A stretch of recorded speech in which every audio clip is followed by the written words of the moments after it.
ఎన్నికల్లో గెలుస్తుంది, కాంగ్రెస్ గెలవడం లేదు అని అడిగితే ఆయన చెప్పిన ప్రశ్న సమాధానం Bharatiya Janata Party ice and nice అంటూ ఉన్నారు. ఐస్ అంటే ఇన్కమ్ ట్యాక్స్, సిఐడి, ఈడీ.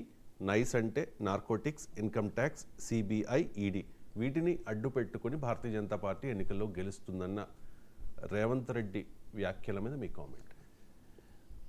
ఎన్నికల్లో గెలవటానికి కేవలము సిబిఐ, ఈడీ, ఇన్కమ్ ట్యాక్సే కారణము అంటే పూర్తిగా ఎన్నికల్లో గెలవడానికి అదే కారణమైతే తెలంగాణలో కూడా బీజేపీ గెలుస్తుంది, కర్ణాటకలో గెలుస్తుంది, హిమాచల్ ప్రదేశ్లో గెలుస్తుంది. ఇక్కడ లేదా సిబిఐ, ఇక్కడ లేదా ఈడీ, ఇక్కడ లేదా income tax. Even Revanth Reddy ఇంటిపై కూడా ఇన్కమ్ ట్యాక్స్ దాడులు జరిగాయి కదా. సో అందువల్ల అది అయితే అదే సమయంలో రేవంత్ రెడ్డి అన్నది ఏంటి అంటే narcotics, income tax, CBI, ED వస్తుంది, మీరు వద్దనుకుంటే బీజేపీలో చేరండి, ఐస్. అది ఐస్ అన్నా నైస్ అన్నా మీరు ఏదో ఒకటి మీరే చూసుకోండి. మీకు ఐస్ కావాలి అంటే మీరు బీజేపీలో చేరండి, కాదంటే నైస్ వస్తుంది అని రేవంత్ రెడ్డి వ్యాఖ్య. సో వాస్తవంగా ఆయన నైస్గా చెప్పేటువంటి ప్రయత్నం చేశారు. ఎందుకంటే మీడియా ఇంటరాక్షన్లో నైస్గా చెప్పడం కూడా ముఖ్యం, వ్యూవర్స్ను ఐస్ చేయడం కూడా ముఖ్యం కనుక వ్యూవర్స్ను ఐస్ చేసే విధంగా నైస్గా చెప్పాడు రేవంత్ రెడ్డి. ఫ్యాక్ట్ రిమైన్స్ కదా. ఇవాళ మా డేటా కూడా ఏం చెప్తుంది, రాజకీయ నాయకుల పైన ఉన్న సిబిఐ, ఈడీ, ఇన్కమ్ ట్యాక్స్ కేసుల్లో 95% అపోజిషన్ పైన, బీజేపీపై కానీ బీజేపీ మిత్రులపై కానీ ఎలాంటి కేసులు ఉండవు. మీకు ఉదాహరణ, చంద్రబాబు నాయుడు బీజేపీతో లేనప్పుడు ఆయన పైన స్కిల్ డెవలప్మెంట్లో ఈడీ కూడా ఎంటర్ అయింది. ఇప్పుడు బీజేపీతో ఉన్నాడు, ఈడీ ఎక్కడ ఉంది, ఎక్కడ కనబడుతుందా మీకు? సో ఇది క్లియర్ ఎగ్జాంపుల్. అశోక్ చౌహాన్ మహారాష్ట్రలో ఆదర్ సొసైటీ కుంభకోణం అని చెప్పి పెద్ద ఎత్తున బీజేపీ క్యాంపెయిన్ చేసి పార్లమెంటుకు సమర్పించిన నోట్లో కూడా 10 ఏళ్ల యూపీఏ కరప్షన్లో అశోక్ చౌహాన్ పేరు రాసి ఆదర్ సొసైటీ కుంభకోణం పేరు రాశారు. ఆ 1 వీక్ పార్లమెంట్లో చెప్పిన వారం రోజుల్లోనే అశోక్ చౌహాన్ బీజేపీలో చేరాడు, రాజ్యసభకు బీజేపీ పంపించింది. మహారాష్ట్రలో BJP star campaigner, other society case పక్కకు పోయింది. హేమంత్ బిశ్వా శర్మ కాంగ్రెస్లో ఉన్నప్పుడు ఆయన పైన సిబిఐ కేసులు, ఈడీ కేసులు. ఆయన బీజేపీలో చేరాడు, ముఖ్యమంత్రి అయ్యాడు, సిబిఐ కేసు లేదు, ఈడీ కేసు లేదు. సువేంద్ర అధికారి తృణమూల్ కాంగ్రెస్లో మంత్రిగా ఉన్నప్పుడు ఆయన పైన మీకు చిట్ ఫండ్ స్కామ్లో సిబిఐ కేసులు, ఈడీ కేసులు. ఆయన ఇప్పుడు బీజేపీలో చేరాడు, ప్రతిపక్ష నాయకుడు, ఏ కేసు లేదు. సో ఇది ఒక్కరిపైన జరగలేదు కదా. సుజనా చౌదరి, సీఎం రమేష్ల పైన ఏకంగా జీవీఎల్ నరసరావు లేఖ రాశాడు.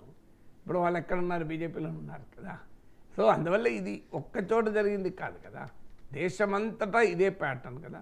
శివసేన ఎమ్మెల్యేల పైన, ఎన్సీపీ ఎమ్మెల్యేల పైన మీకు సిబిఐ, ఈడీ కేసులుండే, వాళ్ళు ఇప్పుడు బీజేపీతో చేరారు, కేసులు ఆగిపోయాయి. అజిత్ పవార్ పైన ఏకంగా నరేంద్ర మోడీ ఆరోపణ చేశాడు, వేరే వాళ్ళు కూడా కాదు. 70,000 కోట్ల కుంభకోణం చేశాడు, ఇరిగేషన్ స్కామ్ అని prime minister of India accuse చేశాడు. ఏమైన తర్వాత ఆయన ఇప్పుడు బీజేపీ ప్రభుత్వంలో ఆర్థిక మంత్రి అయ్యాడు. 70,000 కోట్ల అవినీతి చేసిన వాళ్ళు ఆర్థిక మంత్రులుగా ఉంటారా? మరి 70,000 కోట్ల ఆరోపణ ఎవరో చేయలేదు, సాక్షాత్ మోడీ చేశాడు. సాక్షాత్ మోడీయే అశోక్ చౌహాన్ పైన ఆదర్శ సొసైటీ కుంభకోణం చేశాడు. సాక్షాత్ మోడీయే మీకు విమర్శలు చేశారు. విమర్శలు చేసిన తర్వాత కూడా మీకు చంద్రబాబు నాయుడు పైన 2019 ఎలక్షన్లో నరేంద్ర మోడీ చేసిన ఆరోపణలు మనకు గుర్తులేవా?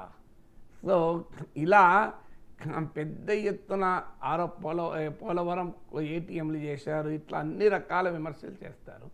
ఎలక్షన్ తమ పైపు బీజేపీలో చేరినా, ఎన్డీఏలో చేరినా ఇక మొత్తం ఏమీ ఉండదు. సో మీకు కళ్ళ ముందు జరుగుతున్న 2G స్పెక్ట్రమ్ కుంభకోణం, నరేంద్ర మోడీ దేశమంతా తిరిగి 2G కుంభకోణం అని పెద్ద ఎత్తున కాంగ్రెస్ పైన క్యాంపెయిన్ చేశాడు. ఎన్నికలు అయ్యాయి, 10 ఏళ్ళు ప్రైమ్ మినిస్టర్ ఉన్నారు. 2G కుంభకోణంలో ఏమైంది, ఎవరికైనా శిక్షలు పడాయా? ఒక్కరికి కూడా ఎందుకు శిక్షలు పడలేదు? సో అందువల్ల ఇదంతా క్లియర్గా మనకు కనబడుతుంది, దేశమంతటా ఇదే ఉదాహరణలు కదా. అందువల్ల రేవంత్ రెడ్డి అన్న దాంట్లో వాస్తవం ఉంది. అయితే దానివల్లనే ఎన్నికల్లో గెలుస్తుందా అనేది next question. CBI, ED, income ట్యాక్స్ను ఉపయోగించుకుంటున్నారని నిజం. మీరు ఈడీ కేసుల్లో కన్విక్షన్ రేట్ చూడండి, నెగ్లిజిబుల్గా ఉంటుంది. ఎందుకు ఉంటుంది మరి కన్విక్షన్ కేసు నెగ్లిజిబుల్గా? మీకు అరవింద్ కేజ్రీవాల్, హేమంత్ సోరెన్ వీళ్ళందరూ జైలుకి వెళ్ళారు.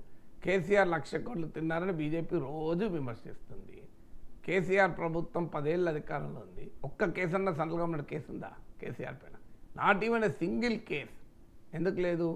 ఎందుకంటే ప్రాంతీయ పార్టీలు ఎప్పుడో ఒకసారి తమకు ఉపయోగపడతాయన్న లక్ష్యమే తప్ప ఇంకేమైనా ఉందా? మీరు రోజు నేను చెప్పడం కాదు, జైల్లో గది రెడీగా ఉంది అని బీజేపీ నేతలు ఎన్నిసార్లు మాట్లాడారు. ఈటల రాజేందర్ ఎన్నిసార్లు చెప్పాడు కుంభకోణాలు, కేసీఆర్ కుంభకోణాలు బయట పెడతాను, ఒక్కడనే పెట్టాడు ఇంతవరకు. సో బండి సంజయ్ చెప్పలేదా గది రెడీగా ఉంది అని? మరి గది రెడీగా ఉంటే ఎందుకు పంపిస్తలేరు? ఇప్పుడు కవిత పైన కేసు కూడా అది తెలంగాణ కేసు కాదు, అది ఢిల్లీ లిక్కర్ స్కామ్. మరి not a single case CBI ED ఈ 10 ఏళ్లలో ఎన్ని కేసులు పెట్టింది చెప్పండి మోడీ ప్రభుత్వం. సో అందువల్ల ఇంత క్లియర్గా 2G స్పెక్ట్రమ్ కేసులో కాంగ్రెస్ నేతలతో పాటు డిఎంకే నేతలు ఉన్నారు. డిఎంకే బీజేపీ ఎన్డీఏలో లేదు, అయినా కూడా డిఎంకే మంత్రులకు కూడా కాపాడుతున్నారా లేదా? కరుణానిధిని కలిసి వచ్చిన వారం, మోడీ కలిసి వచ్చిన 10 రోజుల్లో జరిగింది ఇది. ఇది 2G కేసులో ఎవరికి శిక్ష పడలేదు. సో ఇంత బహిరంగంగా దేశమంతటా జరుగుతుంటే ఇంతకన్నా ఏం కావాలి మీకు? సో నాకు చూపెట్టండి ఏ బీజేపీ నాయకుని పైన సిబిఐ ఈడీ ఇన్కమ్ ట్యాక్స్ ఎంత సీరియస్గా కేసులు తీసుకొని చూడండి. యడియూరప్ప పైన బీజేపీ ఆరోపిస్తూ పార్టీని తొలగించింది కదా కుంభకోణాలని. మళ్ళీ ఆయన పార్టీలో ముఖ్యమంత్రి అయ్యాడు, ఏమైనా జరిగిందా? సో ఆయన పైన గాలి జనార్దన్ రెడ్డి మళ్ళీ అటు ఇటు తిరిగి ఎక్కడికి వస్తున్నాడు ఆయన?